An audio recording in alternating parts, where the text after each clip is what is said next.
got mad. Like, I actually felt the anger in myself rising up and just like, man, I got to do something different. One, I'm a big believer in the masculine role in life. My job is to protect and to provide for my family, along with many other things as well. Don't get me wrong. But I took that as like, my job is to go out and slay freaking dragons for my family and provide the best freaking life I can, right? What is up, everybody? My name is Matt Drouin. I'm the host of the Go Big Live Real Estate Investors Podcast. I am psyched out of my mind today to have a very special guest on, Mr. Sterling Seizert. Sterling has built an impressive legacy that marries military precision with entrepreneurial vision. His journey from serving the country to building businesses that serve communities showcases a unique blend of dedication, skill, and ambition. After his distinguished service, Sterling had channeled his passion into the world of real estate and business. Starting with an 18-unit apartment complex in Colorado Springs, he and his wife, Rebecca, navigated the nuances of real estate, capitalizing on opportunities and gaps in the market. This passion for investment and enterprise led to the creation of two significant ventures: Legends Lodge, a short-term rental housing solution, and Patriot Capital, dedicated to acquiring multifamily properties. Through strategic partnerships and a keen business acumen, Sterling and his partners now operate 8 self-storage facilities, might be more than that after we get in the interview here. But through these endeavors, serving over 3,100 clients and valued at $58 million, really underscores Sterling's business planning, deal structuring, and operation scaling prowess. So that being said, I know that was long-winded, but welcome to the show, Sterling. Hey, thanks, Matt. Appreciate you. Hopefully I can live up to that intro, man. Yeah, sometimes you're like, oh, is this me? It's like, oh, I realize the amount of work that it came into producing that outcome. Exactly. So, I better sound smart. So, Sterling, first question, man. You were born, now you're here. What happened in between? Oh, man. Okay. Yeah, I grew up in Wisconsin. 2 kids, 4-member family household. Pretty simple existence, middle class. Nothing. My dad was an engineer. My mom was a stay-at-home mom through most of my childhood. Became a teacher my freshman year. My dad actually kind of deliberately lost his job due to some issues at a nuclear power plant because he was a nuclear engineer. So that was kind of an interesting time because I wasn't totally conscious of it at that time, but listening to the challenges, because he used to make, plenty of money, and now that was going to be gone. And my mom was just starting teaching again. So kind of an interesting time. He ended up becoming a teacher, interviewed like 2 days later, got the job on the spot. But together they were making, still less than he was making on his own. So that was an interesting time. Definitely changed some perspectives on money there. But other than that, I just, I started college after high school. Wasn't really my thing. Didn't really get into it. Couldn't really figure out what I wanted to do, what I was good at, all that stuff. So I left and was doing, crappy job to crappy job, kind of anywhere from, I sold American Express business cards over the phone. I sold cell phones in the mall. I sold Kirby vacuums door to door. All kinds of stuff, man. And ultimately it all came down to, then I decided to join the Army. Because I was just sick of it. It kind of was that nice kick in the pants I needed, and thought it was the time. I was interested before, but it was time now. So at 24 years old, I joined the Army and became signed an 18 X-ray contract with a Special Forces recruit. So basically a guaranteed shot at selection. So if you get selected, great, you move on. If not, you go needs of the Army. And so I did it.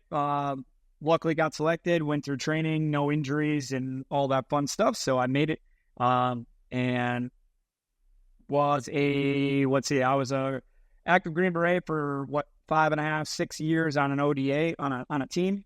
And then I became an instructor for another, 3 years. And after that, got out of the military. Really my decision point right there was based on it was going to cost me too much, an opportunity cost basically, right? So it was going to cost me too much to stay in because I'd be deploying more and I'd be doing all that. So I got out and taught as a contractor for about 1.5 years before I ended up just leaving and saying sayonara to the military life and just going all in on real estate. At the time, I had already made up in passive income what I was, I'll say semi-passive income because I like to operate my property. So we'll call it semi-passive income, right? So we were good to go. But now we're here. Yeah. So maybe let's not gloss over this. Like, I guess what was your why behind getting into real estate? Because that was, it could have been like, picking up Robert Kiyosaki's Rich Dad Poor Dad book and somebody's, basement someplace or at a garage sale that changed everything for you. Like, where was it, like, where it really like flipped the switch? The switch was flipped from really Rich Dad Poor Dad, but initially the search for something, that was where I kind of like hit it, right? And I was actually in the process of just trying to think and improve myself in a way, right? I'm sitting there driving myself onto Fort Carson one day, and it just hit me. I was staring at all the tail lights and brake lights of traffic going on and off Fort Carson, Colorado. And I just got mad, man. I was like, is this really what I'm going to be doing for a long time? Whether it's in the military or out, I don't know. But at the time I was just like, man, it was almost like, I don't want to call it the midlife crisis moment, but that feeling of like, this is it, man, screw that. So it kind of became, I got mad. Like, I actually felt the anger in myself rising up and just like, man, I got to do something different. One, I'm a big believer in the masculine role in life. My job is to protect and to provide for my family, along with many other things as well. Don't get me wrong. But I took that as like, my job is to go out and slay freaking dragons for my family and provide the best freaking life I can, right? And really, is this what I'm doing right now? One, is this making me happy? Did I enjoy it? Yeah, of course, I was enjoying my time on a Special Forces team. But I was like, financially, this isn't going to get where I want to go. So it was that trigger that flipped. And then I was like, all right, well, now I need to figure out how to do this. And that's when I decided to kind of search, and I found Rich Dad Poor Dad from there. And then that was just like, and figure it out from there. So maybe it was like that realization of like, am I going to achieve net fulfillment? There's a lot of obsession around net worth, right? But, do we talk about net fulfillment, right? And I think that, and how privileged are we to live in a country where we could be like, I don't want to participate in the system.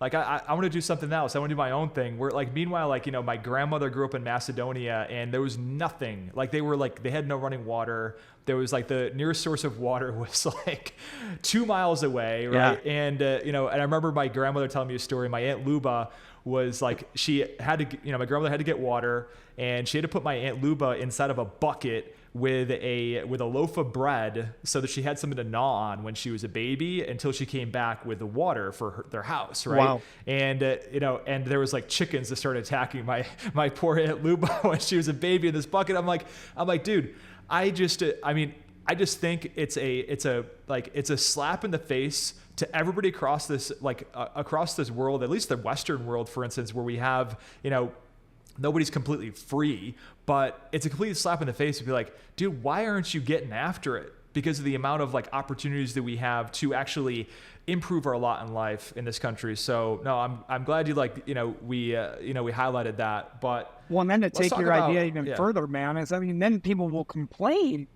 about not getting ahead. It's like, well, motherfucker, you can. It's on you. Sorry, pardon my language, but man, it frustrates me too. It's just like, do you know what some of our ancestors have gone through? And then look around the world still. This country provides such an amazing opportunity to be able to, like you said, like break away, break out. You can do whatever truly you want. Yes, you might disappoint your mom and dad or whatever initially, but guess what? They're going to end up seeing it when they're older, and you're happy and you're taking care of yourself and your family. I just agree with you, man. It's just, I just have no patience for people sitting there whining about it also. Yeah, no, I know. So let's fast forward a little bit. I mean, I read in your bio, 18 units in Colorado Springs. Like, what was that jump like? Like, who gave you the permission to do that? Like, tell me about the origin of that deal, just from like idea in your head to how that actually became like an opportunity across your desk. Yeah. So I was originally started in real estate, went to, like one of those, one of the free Rich Dad conferences, right? And then their job there is to upsell you to the weekend that cost you $199 or $299, whatever it was, right?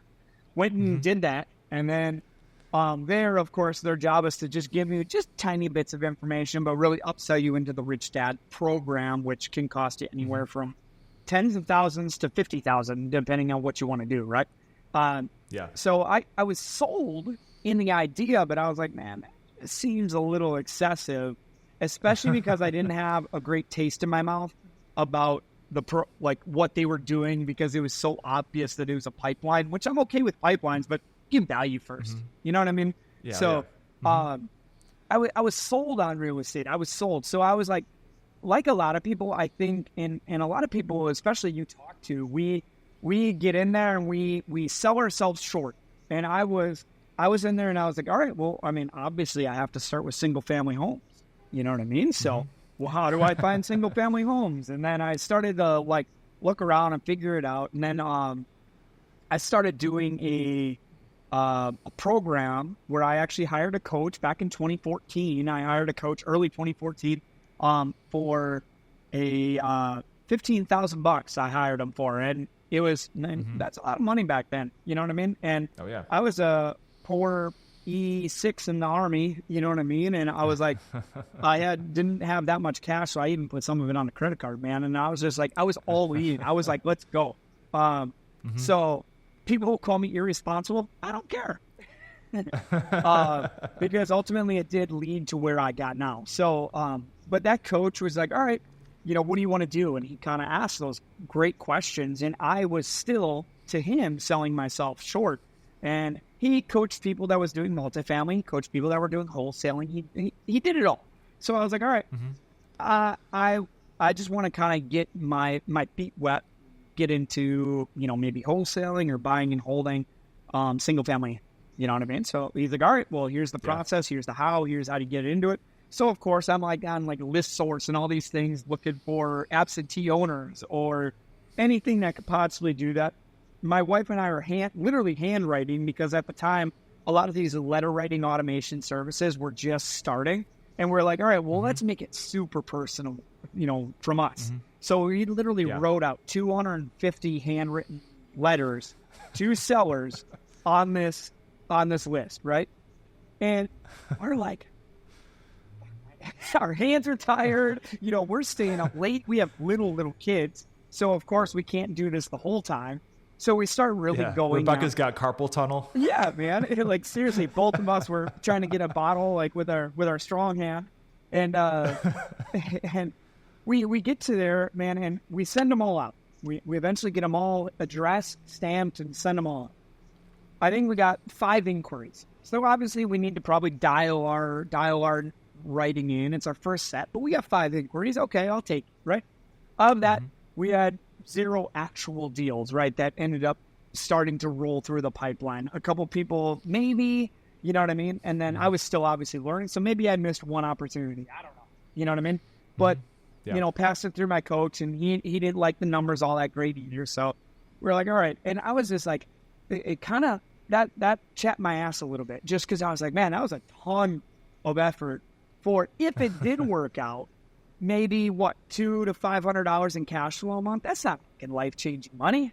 You know what I mean? Like that, even on an ROI to pay off my coach wouldn't be worth it. You know what I mean? So I was trying to look at all those metrics, and I was like, man, I'd have to do quite a bit of these in order to do this. I'm like, so I've been reading. I, of course, read Rich Dad Poor Dad and a couple of his other books where he talks about multifamily, Ken McElroy's books and all that stuff too. So I was like, man, the economies of scale to me just makes sense.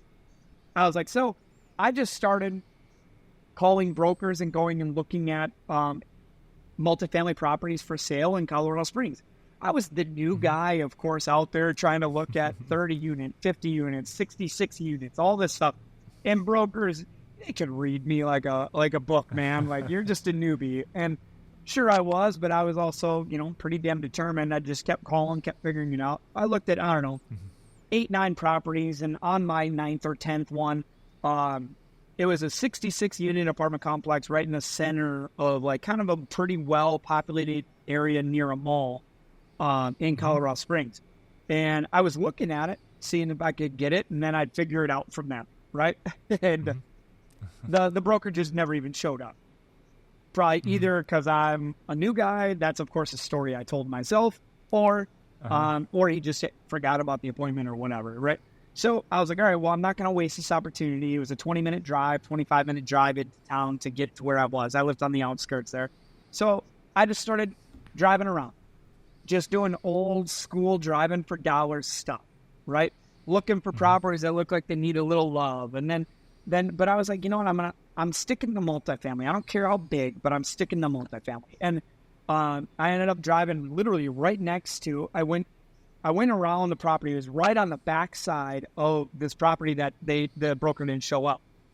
I pulled up, saw the for rent sign out front, and it was one of those ones you can buy at like Lowe's or Home Depot or a hardware store where it's just the red for rent on a black sign with a white border, you know what I mean, with a phone number.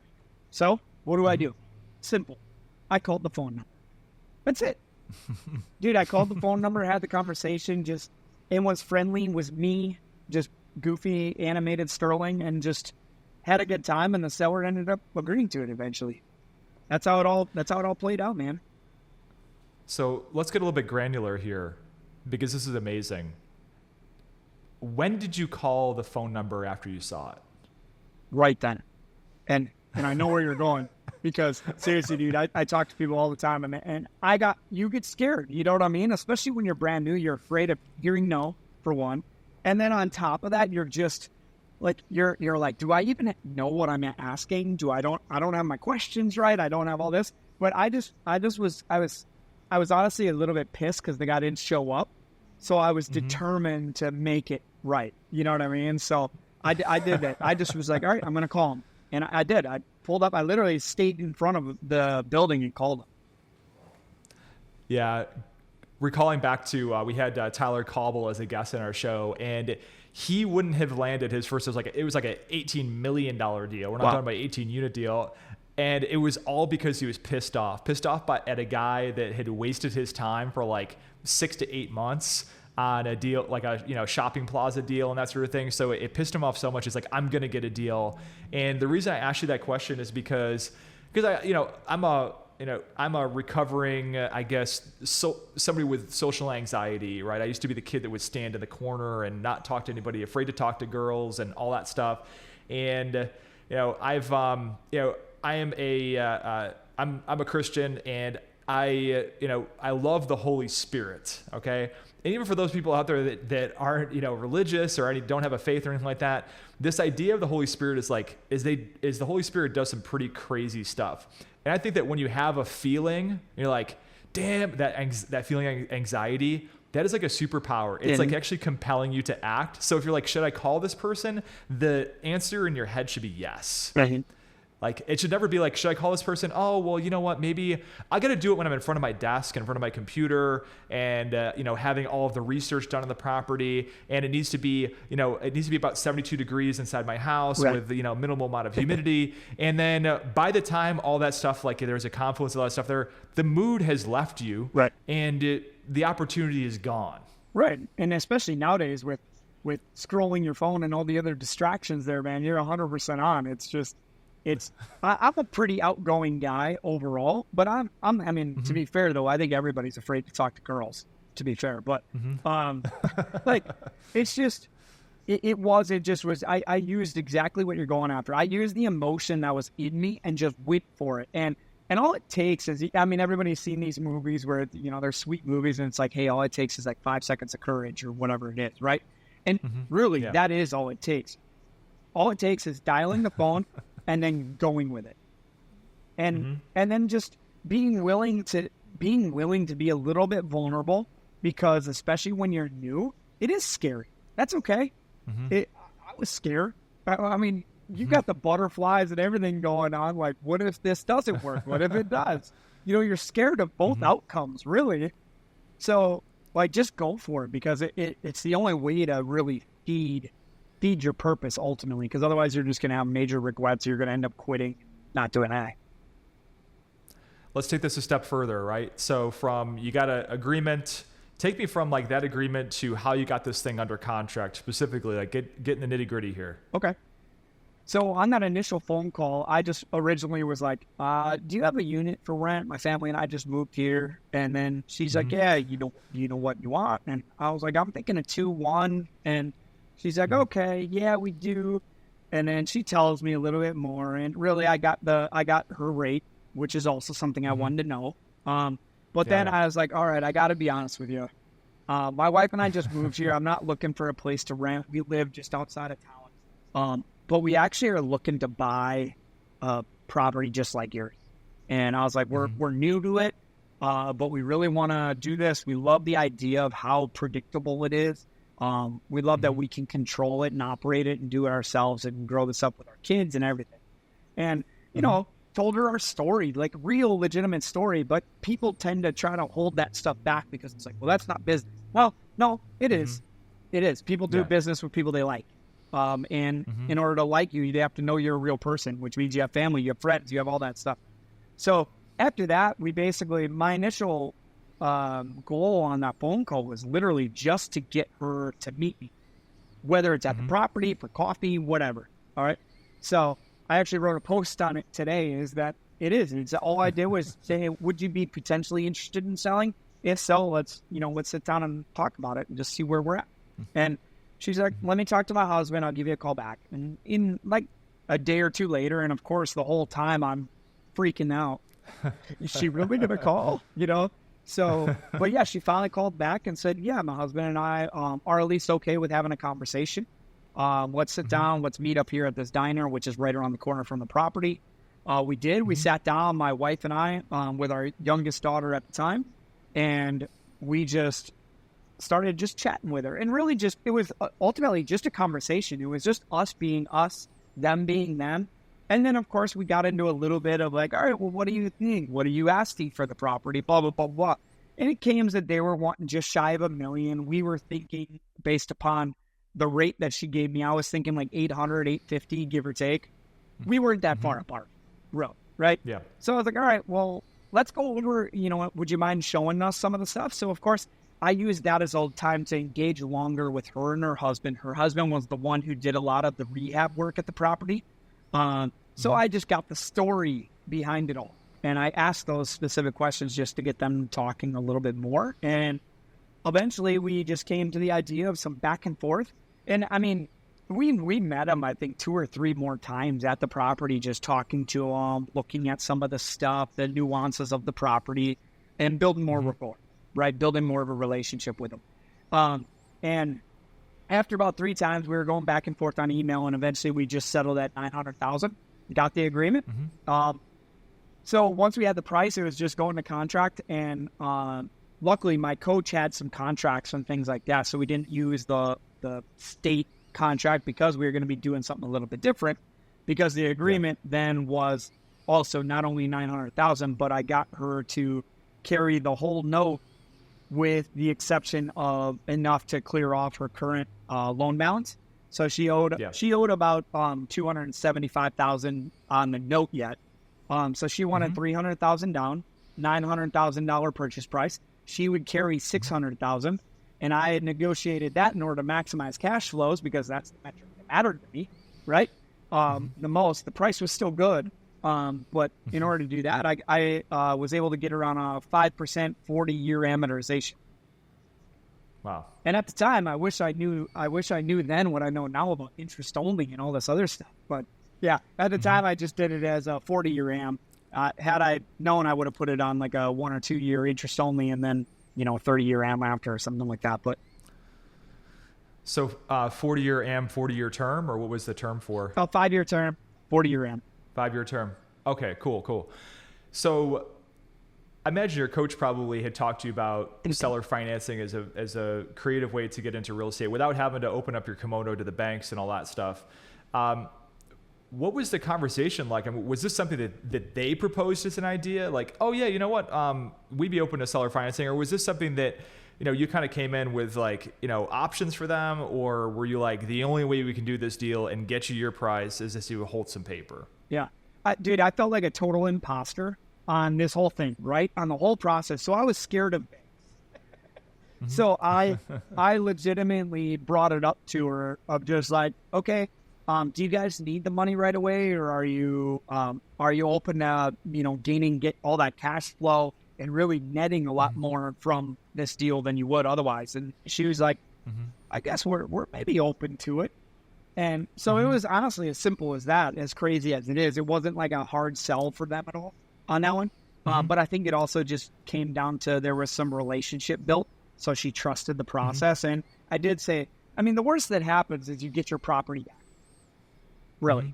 So, I'm not going to fight you legally on it. If I can't pay you, I can't pay you. So, she was, her and her husband both were totally open to it and just were like, okay. And then we just went back and forth slightly on negotiating the terms. Yeah, absolutely. Yeah, some of the talk tracks that I have is I take on a consultative approach with sellers in terms of engaging in a discovery process, like even before we start talking about price and terms, that sort of thing. And one of the questions I ask is, okay, there's a couple different ways we could structure this. Do you want all cash? Like when we close this thing, if God willing, we get it, we get a deal, we bring this thing across the finish line, or do you want to defer your capital gains tax and get, a stream of income post closing? And they're like, what is that? Yeah. I always get that question because it kind of like, it flips the scripts in terms of like, there's a lot of buyers out there that are like, are you willing to hold the mortgage? And then, some of this stuff with mom and pops is just completely like, foreign. It's really prevalent in the mobile home park industry in terms of seller financing, but like, damn, I don't want this property back. I'm looking to get rid of it. Like, so, and sometimes the hurdle to a seller actually make a decision to sell is like, dude, I have no basis left in this property. I'm going to get killed with capital gains. So if you can do something interest only, with a minimal amount of down payment, can actually make a better sense for the seller because then they're actually, deferring more of the capital gains due to it structuring as an installment sale. So, yeah, oh, that's really cool, man. You can usually sometimes afford to pay a little bit more. Absolutely. Especially in today's market is really, really important because this is the first time in my career I've actually been seeing buyers and sellers collaborate with each other in the commercial investment space to like get deals done. I love it. So let's talk about moving this further. Like, did you have like a ton of money, like just sitting around to put down in this, like the 33% in this deal? Like, how did you put together the scratch for this whole thing? So, kind of a fun story. Hell no, I didn't have a whole bunch of cash. Dude, I had about $5,000 sitting in my bank account. So of course that also made me feel like more of an imposter. Who am I? This dude who's in the military, active duty, still deploying actively with a couple $1,000 in the bank. How am I putting a $900,000 property under contract?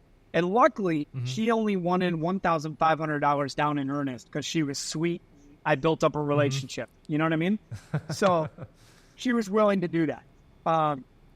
And dude, I was like, all right, it's time to be resourceful. And I didn't go to family and things like that. I've always felt like kind of the black sheep of my family, to be honest with you. So I didn't go to my family.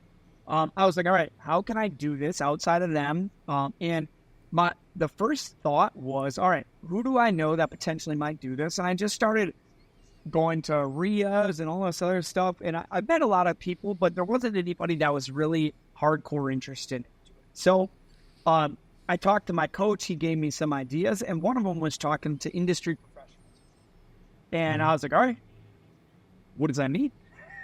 And he kind of told me, CPAs, lawyers, all this stuff, people that are doing things in the industry as a service.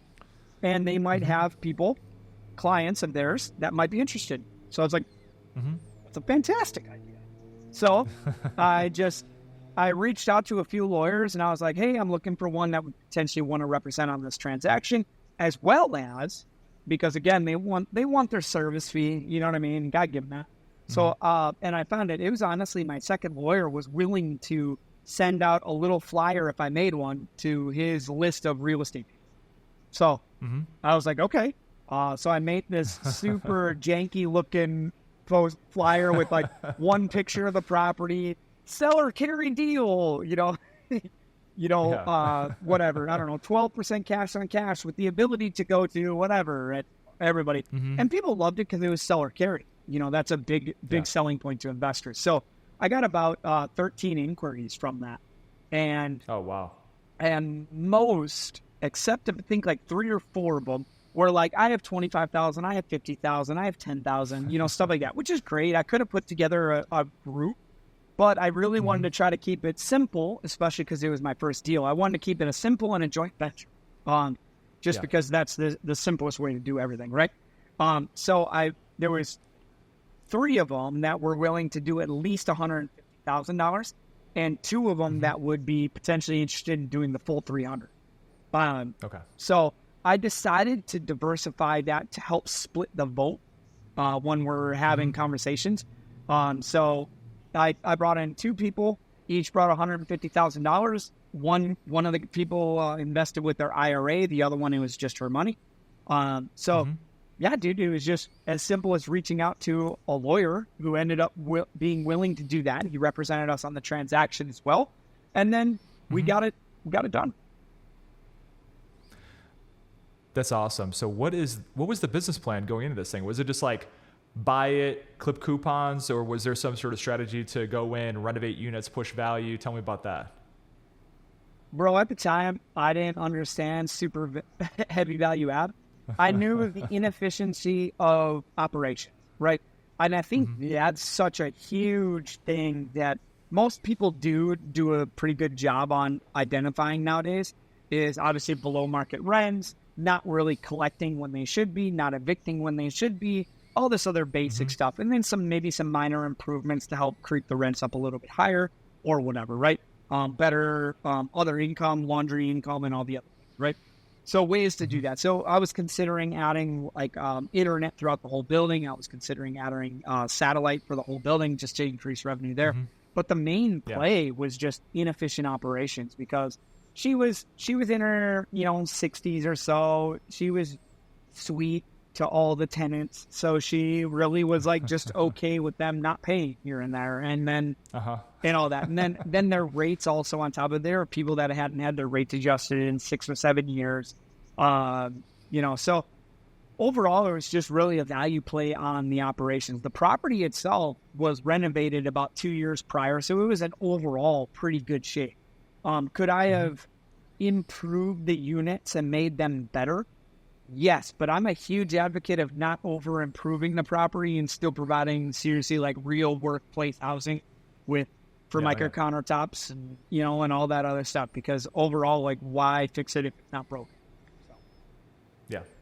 So that was the business plan, is really just get in there and clean up operations. All right, so random connection with an industry contact attorney, janky flyers that led to a bunch of inquiries on it. Exactly. You closed this thing. Let's back up a little bit. What was the actual structure that you decided on? Did you just have this in terms of like it was a LLC, a special purpose LLC that was set up, and then you guys had like distribution of membership interests? Like, talk me through that. Yep. Yeah, it was exactly that. Just a simple JV holding company LLC. And then my wife and I had our LLC, our holding company, that owned the portion, the equity piece in there. And theirs held his IRA owned portion, and then the other lady, her LLC, owned the portion too. So our initial equity split back, because it was our first deal, we didn't know. I only took 20% of that deal. Could we have fought for more? Probably. But we were also taking property management fee on top. So we just did a property management. We were operating the property full win with 20% equity. I was happy because it got my feet wet. It got us in the game in a sense. And we were able to really start like driving forward with the mission. Absolutely. Now let's talk about, you had 20%. Was there anything fancy in terms of preferred rate of returns or anything like that? Or was it basically it was just like pro rata, membership interest, and, everybody just like, you guys, had once a year you voted on distributions. Tell me about that. Yeah. So we did kind of like, something that's a little bit different than preferred. They still had a preference, but it wasn't in the traditional sense of they get the first 6 or 8% and then we split pro rata after that. No, they got, we split pro rata, but at the end of the year, if they did not make I think it was an 8% cash on cash, or maybe, I think it was 8% cash on cash, then we would obviously make it up with our cash. But other than that, that was it. So they ended up making about an 11% cash on cash through the whole deal without us having to, exercise that pref in any kind of way. So it was all pro rata. But if they did not hit a certain benchmark, we would make it up from ours. Okay. So let's close this case study out. Bring me full circle on this deal.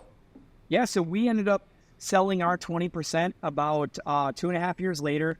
I got restationed to North Carolina.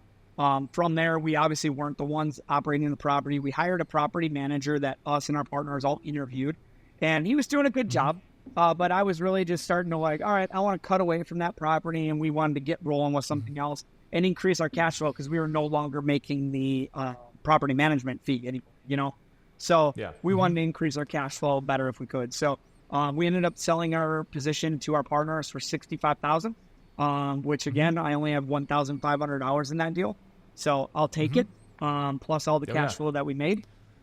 We sold our position in it, and then the property itself, our partner sold it about 18 months later for $1.825 million.